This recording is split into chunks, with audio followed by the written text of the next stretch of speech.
Hello there, and welcome to another one of these Lexical Lab 1 minute English videos. If you like this video, make sure you subscribe to our YouTube channel and check out our website www.lexicallab.com to find out more about our online courses. Last week I was in Brighton for a big annual teachers conference that I always go to. And on the Thursday night, I met some friends for a drink in a pub.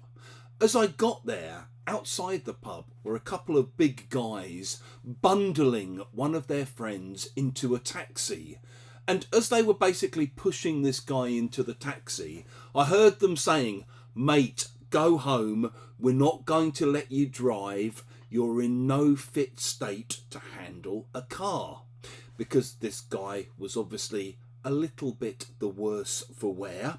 He'd had a few too many drinks.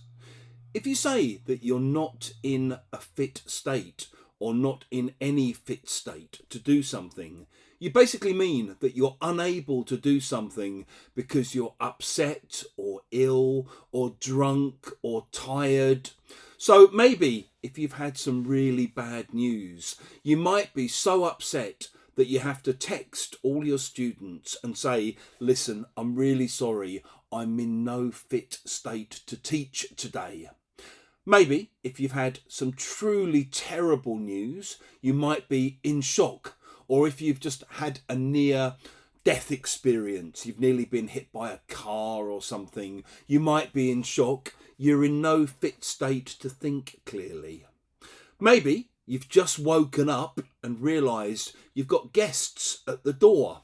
And you might be thinking, "Oh God, I'm still half asleep. I'm in no fit state to receive visitors." Perhaps someone turns up for work where maybe they have to work with machinery or whatever, and you can smell the booze on them.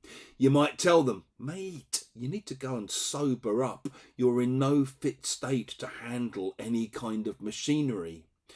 And if someone is particularly upset, you might want to stay with them because they're in no fit state to be left alone. If you've enjoyed this video, please do click the like button.